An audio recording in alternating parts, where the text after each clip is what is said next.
Hello again. In this session, you'll learn how experts develop the knowledge, skills, and experience that make them exceptional at what they do. Regardless of whether you want to be a superstar in your field or whether you want to do a job that you can be proud of, having an expertise that's meaningful to you and others is essential to your long-term success. It's also important because organizations and societies need experts. As citizens, we don't want to settle for good enough pilots, surgeons, nurses, and engineers.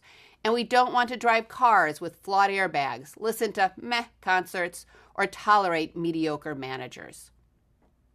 If you want to become an expert in a particular area, you'll need to invest in a special kind of practice essential to developing expertise. Experts in most fields develop their talents in similar ways, and that's the topic of this session. Researcher Anders Ericsson calls the kind of practice that develops expertise purposeful, deliberate practice. And it should come as no surprise that experts spend more time developing their craft. Eleanor McGuire of the cab driver studies found that the taxi drivers who passed the knowledge exams put in twice as many hours of studying than those who didn't pass the exams. Ericsson and his colleagues found that it takes about 10,000 hours of practice, which takes several years, to become an expert. This rule of thumb has applied to superstar musicians, mathematicians, athletes, as well as experts in many other professions. Although the 10,000-hour rule has been debated, for example, some researchers argue that the number of hours needed to become an expert differs based on the knowledge and skills in different areas, such as games, sports, music, and professions. But researchers generally agree that people who become experts practice more often than those who don't. However, people with world-class skills don't just practice harder and longer than others to learn their craft. They also practice better in a more focused, strategic, and structured way to increase their knowledge and skills in a specific domain. It's the quality as well as the quantity of hours of practice and experience that turns someone into an expert. Understanding how to practice better matters not only to individuals. It also matters to organizations and societies. Just consider how much time that people, organizations, and societies spend on education and experience. Billions of dollars are spent every year on leadership development programs globally. Undergraduate students in the U.S. often graduate from public and nonprofit colleges with quite a bit of debt. With all this time and money going into training, education, and experience, you'd think that we'd have more experts than we know what to do with. But here's the thing. Merely sitting through classes or leadership development programs does not count as learning. And going to work every day and doing your job doesn't count as experience if you're spending a lot of time just going through the motions. To become outstanding in a particular area of expertise requires that you engage in focused, intensive, and organized practice day after day and year after year. It requires delayed gratification and a lot of willpower. And that's why most people settle for good enough. Good enough is okay in many areas of our lives, but it's not okay if people are depending on us to do our jobs with a high level of expertise. Now, people who engage in intensive practice have the willpower to resist short-term temptations so that they can achieve their long-term goals. Researcher Roy Baumeister warns that willpower is a limited resource, so we have to use it wisely. And here's what he has to say about willpower. People who engage in intensive practice have developed the willpower to resist short-term temptations so that they can achieve their long-term goals. Researcher Roy Baumeister warns that willpower can be depleted. You can think of willpower as filling a bucket. It doesn't matter what you use your willpower on. The bucket gets emptied a bit each time you use it. This means that if we use a lot of willpower in one area, we'll feel like we have less willpower available to use in another. And that's why people who are experts in one area are often mediocre in several other areas.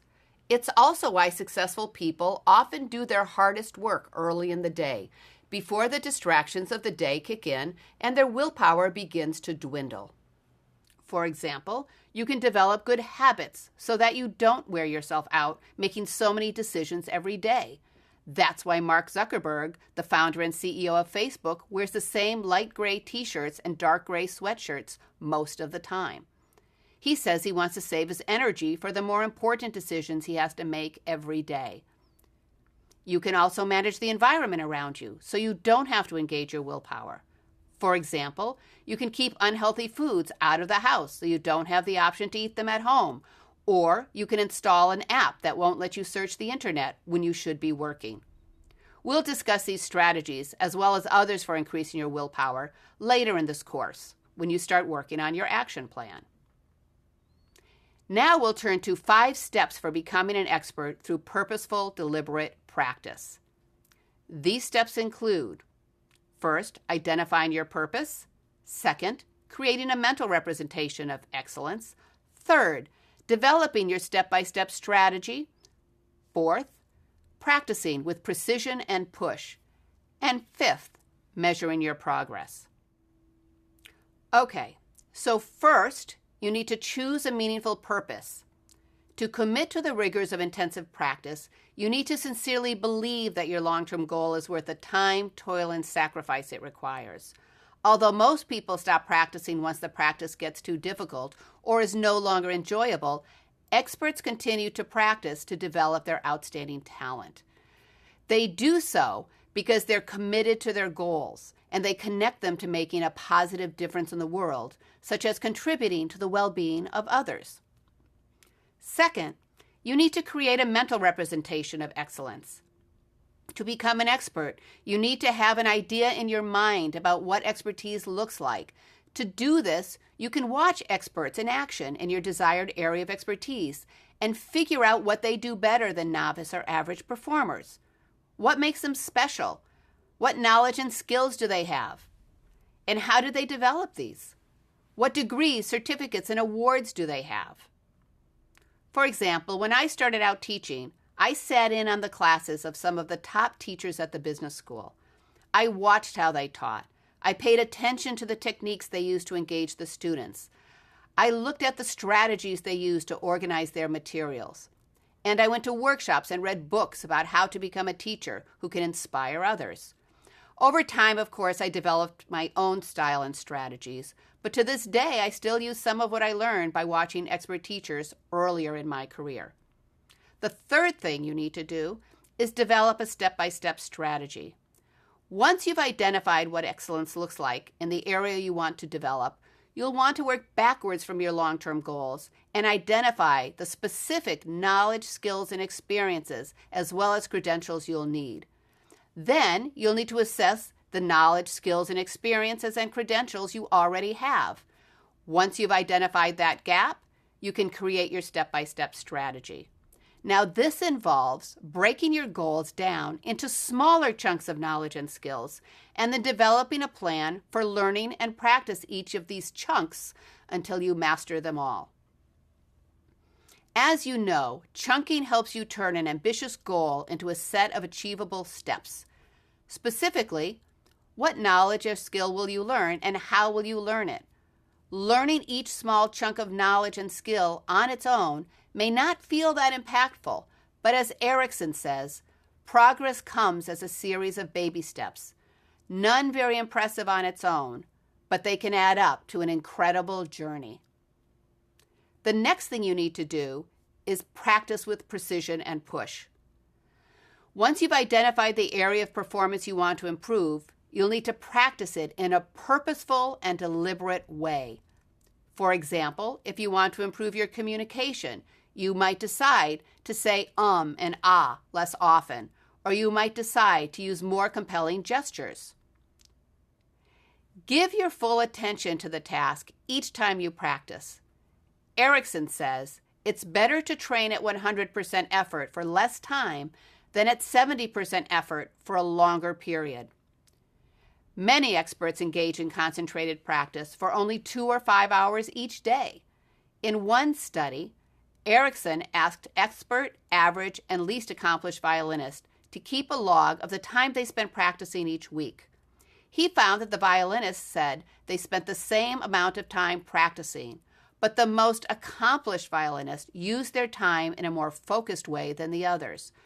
And practicing for just 2 hours each day in a focused way for 10 years adds up to 7,300 hours of deliberate practice. And the good news is that many experts take naps to rejuvenate after their intensive practice. Once you've reached a high level of competence in a precise area, push yourself on to the next chunk, even if doing so means that you'll make more mistakes. Doing the same kind of practice of the same skill over and over again may feel comfortable, but it will not increase your abilities. Competition figure skaters, for example, fall more during practice than average skaters because they set more difficult challenges for themselves. Failure is part of the learning process because making mistakes helps you understand what skills you don't yet have. Erickson says that the most learning happens at the edge of one's comfort zone. Leadership researchers Scott DeRue and Ned Wellman found that the best way to learn leadership is to create what they call optimal challenges. If a challenge is too hard, it can be overwhelming to the point that it's disheartening and nothing can be learned. If the task is too easy, it often offers no opportunity for new learning. Then you can also get a coach. Experts often have coaches, particularly early in their careers, who help them develop their learning goals and optimal challenges. A coach can also motivate you to push yourself harder than you would on your own.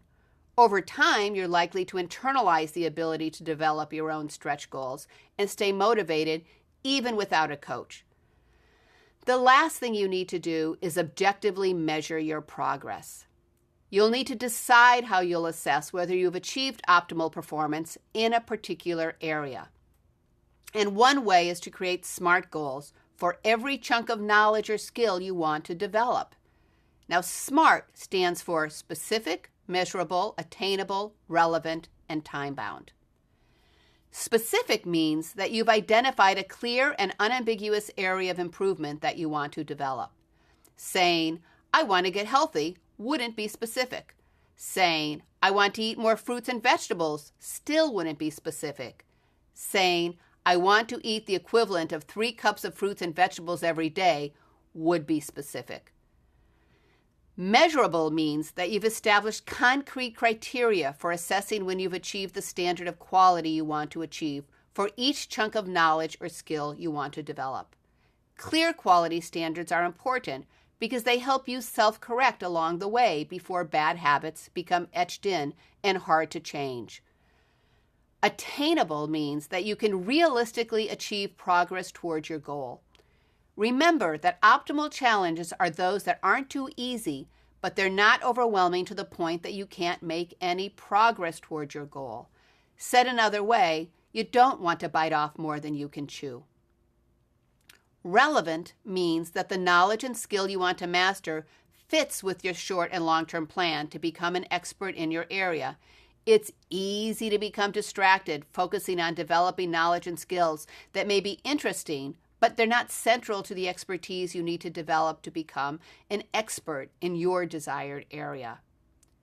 And time-bound means that you set clear times that you will spend developing the knowledge and practicing the skill, as well as a clear deadline by when you expect to have mastered the specific goal.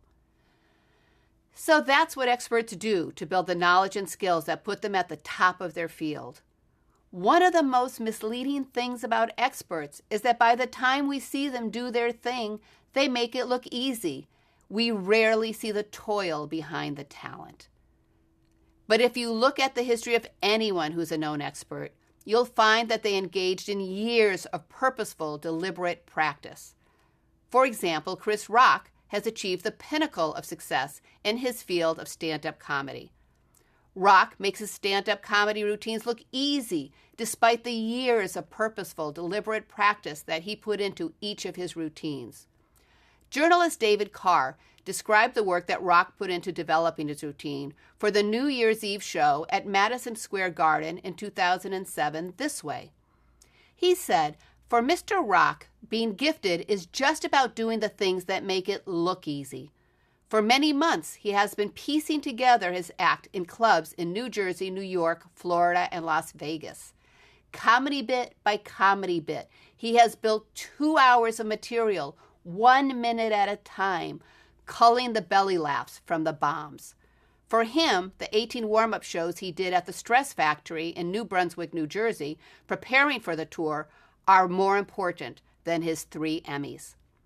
Vinnie Brand, the owner of the Stress Factory, said, he knows that they're going to give him the first laugh because of who he is, but he came out here and worked on his material over and over, cutting and trimming, until by the last show, you could not believe what he put together. And so there you have it. Experts master their craft through years of purposeful practice towards something they believe is worth doing very, very well.